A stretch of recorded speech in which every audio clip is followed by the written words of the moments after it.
Good evening, you're watching World News Tonight on TVP World. I'm Aaron Darman. It ended in US President Donald Trump reaffirming his commitment to the alliance and member countries signing off on a major bump in defence spending. But where did this week's NATO summit leave Ukraine? More on that in just a moment. First, tonight's headlines. A well-known Belarusian opposition figure returns to politics in Warsaw just days after being released from prison. Polish lawmakers greenlight the country's withdrawal from a major anti-landmine treaty. And the International Space Station welcomes its first Polish astronaut. As defence spending and Donald Trump grabbed the headlines at this week's NATO summit, Ukrainian President Volodymyr Zelensky faced a battle for attention. And despite sitting down with Trump on the sidelines and his country coming away with a pledge of billions in aid from Europe and Canada, NATO's longest-serving spokesperson told TVP World that Ukraine will be walking away with some disappointment. Kazimierz Słyszak reports. While the NATO summit in The Hague is widely seen as successful due to the allies agreeing on 5% of GDP defense spending by 2035, Ukraine has lost some of the spotlight compared to previous summits. We didn't have a NATO-Ukraine Council meeting as we have had every year in the previous three summits after Russia's full-fledged invasion of Ukraine. So from that point of view, of course, there is an element of disappointment for Ukraine. However, Ukraine has not walked away empty-handed. Apart from the continued expression of support, our European and Canadian allies have stepped up and have already pledged, where we originally would be able to announce 20 billion over the first 3 months of this year. It is now they will provide over 35 billion euros of additional security assistance to Ukraine for the year ahead. Ukrainian President Volodymyr Zelensky got the meeting he wanted with US President Donald Trump. And while nothing substantial came from that meeting, the American leader is at least acknowledging some of the harsh truths about the Russian invasion. You once said that you would end the Ukraine war in 24 hours. You later said that sarcastically. Well, of course it was sarcastic. But you've now been in office for 5 months and 5 days. Why have you not been able to end the Ukraine war? Because it's more difficult than people would have any idea. And that difficulty stems from Russia refusing to agree to an immediate ceasefire. So, as the war continues, what's the next step? Europe is convinced the United States needs to ramp up its sanctions to force Russian leader Vladimir Putin to the negotiating table. President Trump is quite, clearly, for whatever reason, he's quite clearly not willing to do that. Back then, Senator Rubio was quite anti-Russian, and he was very hard on Russia. He was one of these Russia hawks. So there were high expectations that when he was appointed as the Secretary of State, that he would, sort of support a much stronger American pressure on Russia. But Secretary Rubio is saying, not yet. If we did what everybody here wants us to do and crush them with more sanctions, we probably lose our ability to talk to them about the ceasefire. If there is an opportunity for us to make a difference and get them to the table, we're going to take it. In the end, Ukraine is leaving the summit without a breakthrough, but with its NATO allies getting stronger. For all intents and purposes, that is still a win for Kyiv. And that sends a message, together with a commitment to continued funding and military support to Ukraine, that Ukraine remains very much in the focus of NATO attention. Thank you. For TVP World, I'm Kazimierz Słyszak. Siarhei Tsikhanouski, a well-known Belarusian opposition figure, is returning tonight to political activity in Warsaw. It comes after he was held for more than 5 years by Alexander Lukashenko's regime before being released last week. Over the course of the day, he and his wife Swiatlana have been received by top Polish officials and staged a pro-democratic rally. Our correspondent Paweł Trzaskowski is there and joins me now. Good evening, Paweł. What can you tell us about this visit? Well, Aaron, the demonstration is concluding as we speak. It was attended by a larger crowd and people kept chanting "Żyje Białoruś, free Belarus."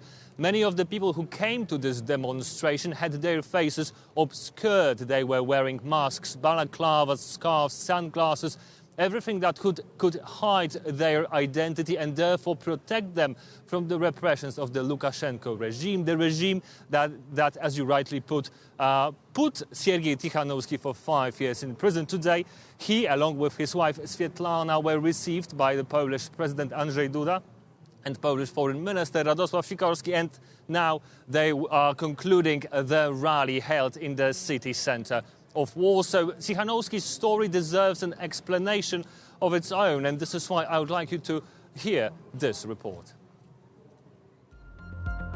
In Belarus, Russia's closest ally, arrests are being made on a daily basis. All those who dare to oppose Alexander Lukashenko, the country's absolute ruler for more than 2 decades, can be imprisoned without trial. This wave of repressions intensified 5 years ago when Lukashenko claimed his 6th presidential term. Hundreds of thousands took to the streets in protest against the rigged elections. One of the emerging leaders was Siarhei Tsikhanouski, a blogger and opposition presidential candidate. He was arrested and eventually given 18 years in prison in a closed session. During his time in prison, Tsikhanouski's wife, Swietlana, took over leadership of the opposition and advocated for her husband's release. And last week, Tsikhanouski was unexpectedly freed along with 13 other political prisoners. An immediate result of the visit of US Special Envoy to Ukraine Keith Kellogg to Minsk.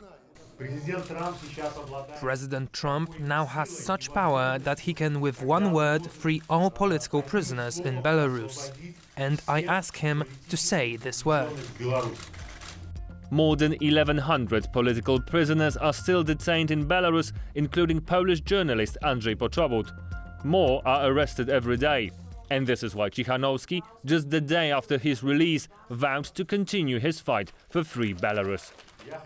I want to address all Belarusians and tell them, if you are waiting for the sign, here it is. And so the fight continues. Its last installment we witnessed on Thursday evening in Warsaw. Back to you, Aaron. Our correspondent Paweł Trzaskowski from Warsaw, thank you. European leaders are being urged to step up in the face of Russia's growing threats and speed up trade talks with Washington. The EU's 27 heads of state and government are meeting in Brussels, with Ukraine top of mind. Our EU correspondent Alex Kadia has more. Well, this meeting of European leaders was intended to have them aligned on the big issues, aligned on security and defence, aligned on trade, on the Middle East, and of course of Ukraine's membership of the European Union. On security and defence, clear agreement, clear alignment. Off the back of that meeting of the NATO leaders in The Hague just in the last couple of days, Europe will spend more, will invest more in security and defence, will use the EU's mechanisms, a €150 billion loan and a raised debt ceiling to do so. There was, however, a sense of urgency expressed, of course, from those eastern flank countries. We heard that from the president of Lithuania, Gitanas Nausėda, when he was on the way into this meeting, setting the stage very clearly. This is what he had to say. This is the best time for Europe to step up and to take actions. The time of declarations, the time of discussions has gone. The situation is very serious and we have to do much more than we did in the past. So more spending on the way, but it has to happen quickly. That, of course, the feeling from those countries that feel the pressure from the Russian threat most acutely. Some disagreement on the Middle East, however, on Israel, which has been found to have breached its agreement with the European Union on humanitarian grounds because of its actions in Gaza. The member states not united on what to do about that. They will keep talking on trade. They want to try and strike a deal with the United States, encouraging the Commission to have a framework agreement, a simplified deal, something to deliver progress in these talks, to then be able to negotiate some of the detailed division too, though, on Ukraine. The Hungarian Prime Minister Viktor Orbán saying he opposes the Ukrainian membership of the European Union, and this is why. The problem is the war. If we would integrate Ukraine into the European Union, we would integrate the war. And we would not like to be together in one community with a country who is in war and represent an imminent danger on us. Because if a member of the European Union is in war, it means that European Union is war, and we don't like it. The Hungarian Prime Minister there very much in opposition to his 26 other member states, but nevertheless this meeting not expected to deliver huge new announcements, but rather to firm up and confirm the European Union's preparation and position for the tumultuous road ahead in an increasingly uncertain world. In Brussels, I'm Alex Kadgay for TVP World. Poland's parliament has signed off on a host of measures to better protect the country's eastern flank. They include streamlining the defence procurement process while also agreeing to withdraw the country from the Ottawa Convention, which prevents the use of anti-personnel mines. Defence correspondent Zuzanna Jurek has more. This is a historic moment for Poland's national security, said the country's defense minister Władysław Kosiniak-Kamysz as he put a set of bills aimed at bolstering the country's defensive capabilities to the vote. This is a revolutionary law that shortens the investment process by 70%. It concerns strategic and key investments in security in military units, but also in the field of defense in the armaments industry. This legislation will also include division of investments into key areas, issuance of environmental approvals and implementation of investments on state lands, creation of protection zones for closed areas, and exemption of purchases of unmanned aerial vehicles from the public procurement law. The landmark legislation was unanimously approved by all MPs, particularly as it's poised to streamline, amongst other projects, the construction of fortifications along the country's eastern borders. But it's not just the speed that is of the essence. The East Shield project is set to receive an additional legislative leg up. I ask for a unanimous vote to withdraw from the Ottawa Convention on the use of anti-personnel mines. Poland must not be subject to any constraints that would prevent us from defending our homeland. Wednesday's vote confirms the decision announced in March by the Baltic states, Finland and Poland to jointly withdraw from the treaty. A decision not welcomed by the UN and human rights NGOs, deemed necessary by the countries most endangered by Russia. I think strategically it is a much clearer message that we are serious about deterrence and our borders' defense. It is very practical because if we move forward with this decision unanimously, it means that we can build the Baltic defense line together. Anti-personnel mines are expected to be integrated into the region's fortification efforts, the Baltic Defence Line and the East Shield, which together make up the Baltic Shield. According to experts, the key point of the deployment will be strategic messaging. Clear message to deter opponent who would never be sure which areas were mined and which and where are the so-called clear paths. Those are one of the last stages or like the late stages of preparing for a defensive war. So for a posturing of your defense forces and also of the equipment on or near the border. However, even if the messaging is robust, the contribution to the defensive capabilities may not be. Anti-personnel mines do not really stop the invader from attacking, but they might do two things for you as a defender. One, they might slow down the advance of your adversary because the adversary will need to demine the area. It might really change the calculus or the operational planning of the invader, where the invader will basically see some places as being quite hard defended. But as the Baltic Shield project gets underway, experts highlight that the scope of its defensive capabilities will largely be speculative for now. For TVP World, Zuzanna Jurek. The North Sea is being turned into a testbed for NATO allies to research deep-sea sabotage. It follows a series of incidents targeting underwater infrastructure, particularly in the Baltic region. Michiel van Blommestein went to The Hague to take a look.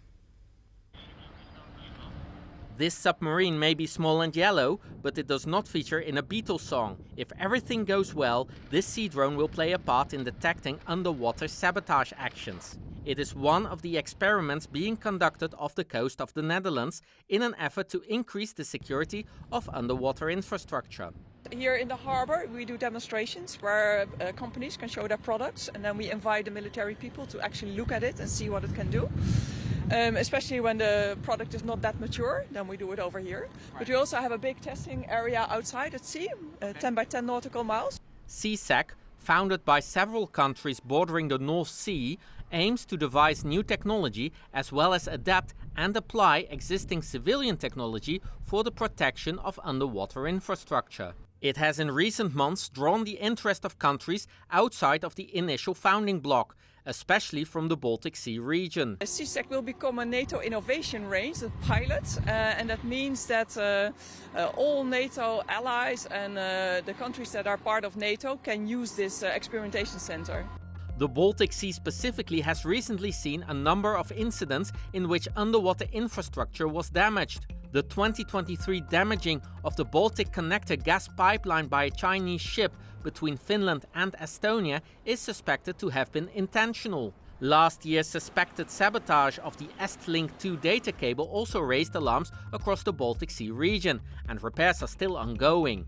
Additionally, while now treated a genuine accident, the damaging of the Sweden-Latvia cable in January this year also showed how vulnerable the infrastructure really is. Likewise, there are many different ways to conduct sabotage. There's dragging the anchor, there's divers that can place explosives, there's drones equipped with scissors to cut cables. The research within CSEC is coordinated by the Netherlands Organization for Applied Scientific Research. They devise the scenarios that scientists and industrial parties can test using CSEC's facilities. So the first challenge is that we have to defend against the right type of scenario. And the second one is that there is a lot of infrastructure. So if we're just talking about the Netherlands, there's over 10,000 kilometers of cables and over 4,500 kilometers of pipelines. Many of the proposed solutions are not necessarily new. Some are already being used in other marine projects. Geodata technology from the Dutch company Fugro is already applied for offshore wind parks and could, according to a company representative, be used to detect anomalies around underwater cables. We can start actually with implementing these solutions quite fast and quite rapidly. The thing that would hold us from implementing is basically identifying the need together where the solutions could best be applied and the regulations basically to get it all implemented. Underwater infrastructure was mostly built in times of peace. The interest of a growing number of countries to prevent rather than repair damage caused by sabotage shows it has become a real security concern. Reporting for TVP World from The Hague, Michiel van Blommestein. A historic moment for Poland as the crew of the Axiom 4 mission successfully boards the International Space Station. It comes after Wednesday's launch from Florida's Kennedy Space Center, and as Konrad Gorlinski reports, India and Hungary are celebrating too. Drodzy Polacy, drogie Polki, cieszę się, że mogę tutaj was powitać z pokładu Międzynarodowej Stacji Kosmicznej. All aboard! After numerous delays ahead of takeoff, it finally happened today. The 4-person crew of the Axiom 4 space mission, which includes a Polish astronaut, has successfully docked with the International Space Station. Polish space buffs and citizens alike are still celebrating. Yes, today it's a historical moment, very emotional day, at least for me and I think for many space professionals. And it isn't just the Poles. Axiom 4 is actually the most international mission in history. Let's take a look at the crew. Seasoned American commander Peggy Whitson leads 3 rookies. Indian pilot Shubhanshu Shukla, mission specialist Sławosz Uznański-Wiśniewski from Poland, and Hungary's mission specialist Tibor Kapu. Now, aside from American Peggy Whitson, this was a huge milestone for each of the astronauts on board. 3 of them, they returned to space after long absence. This is only the second time any of these countries have ever sent an astronaut into space. For Poland and Hungary, this was near the end of the Soviet era. era. Interkosmos sent Poland's Mirosław Hermaszewski to the Salyut 6 space station back in 1978. Hungary's Bertalan Farkas followed him in 1980. And many say this was part of a propaganda effort by the Soviets during a time of great discontent in the eastern satellite states. Interestingly enough, India's first astronaut, Rakesh Sharma, also flew to space on a Soviet Soyuz rocket back in 1984. The three representatives of each country's modern space program spoke on Thursday from aboard the International Space Station. We appreciate being invited in. You guys are exceptional hosts, and hopefully you'll think we're exceptional guests at the end of a couple of weeks. But we're looking forward to getting a lot of work done with you guys, and I really appreciate all the support you've provided to us in advance of actually even getting here. It is a privilege to be amongst the few who have got the chance to see the Earth from a vantage point that I have been able to see now. It has been a wonderful ride. We will all try to do the best representing our countries. I represent Poland for the first time on the International Space Station as well as ESA. We have so many countries in the same time in the space station, but we also have 7 out of 11 who are complete new flyers, which also tells me how much space is expanding towards a new era. Poland and Hungary are hoping these missions will boost their space industries. And though this is a private sector mission, their experience could give them more clout for projects with the European Space Agency. The European Space Agency is an excellent vehicle to develop the space technologies in the member countries. They hope to participate in ESA projects including the Guyana spaceport and upcoming missions to the moon and beyond. We will have space flights that we can contribute to with our science, with our people, and great talents. Well, the stakes are certainly high for the crew way up at the ISS. For TVP World, I'm Conrad Gorlinski. To fine-tune Dragon's path to the International Space Station. We return now to our top story. Ukraine's prospects after the NATO summit left Donald Trump in the spotlight and Volodymyr Zelensky somewhat on the sidelines. Here to break it all down is Louis Virenga, lecturer in international relations at the Baltic Defence College. Good evening, sir. Thanks so much for your time. Aaron, great to see you again. And you. Look, I saw a headline in the last few days that the summit, this was ahead of the summit, that it was expected to be deflating for Ukraine. Did that prove to be true? Well, unfortunately, I would say so. I mean, we have to be careful about language because, Europe and allies are not giving up on Ukraine. But the issue here is that this was very inward driven. It was an in-house summit focusing mostly on budget and industry. So, for example, there are some positives and there are some things where, you might look at it and say, okay, areas to work on, for example. So 43 times is the number that Russia appeared in last year's Washington summit communique. This year only once, but it's a short one. It's a short one, and it's in-house, and it's mostly NATO-driven, focusing on that. So Zelensky didn't, President Zelensky did not attend the summit, but he was there, and he attended a dinner. And I think a lot of it was mostly looking at how to work with the current U.S. administration and Europe, showcasing what they have done and what they will continue to be doing, and seeing the reaction of the U.S. president. We saw much of the summit was really a charm offensive for Donald Trump. Is NATO also turning somewhat of a colder shoulder to Ukraine to curry favour with President Trump? For example, being at the working dinner but not at the leaders' meeting, kind of a case of if you're not at the table, you're on the menu. I don't think so. I mean, the Secretary General, Mark Rutte, has said that, Ukraine's future is in Europe. Currently, the current administration is not on board with that. And last year's summit, to bring back the 75th anniversary summit in Washington, of course, there was this metaphor of the bridge. Well, that's not really there, but at least the Secretary General has a positive assessment on the future of Ukraine being in NATO. But again, there never really was a concrete year where they were supposed to join. It was all, left open to a lot of things, including the election that happened last November and the Trump administration taking form in January. So I think that, there are some things that could be improved. Certainly, there's a lot for Ukraine and European allies to continue to do, but I think that support is very much there, but that this summit had a little bit of a different form due to other political factors. Of course, Trump and Zelensky did meet in the end on the sidelines. It led to compliments, particularly from Trump to Zelensky. But talk to me a little bit about the significance of that kind of meeting, because in some ways it feels like good progress. They're sitting down and they're able to talk to each other on both sides, but equally it feels like they're walking on eggshells. It's niceties that don't really bring progress when it comes to Ukraine. What do you make of it? Well, like I said, Secretary General Rutte and other allies say that the path is irreversible. That's not so clear with the United States, and of course NATO is consensus-based.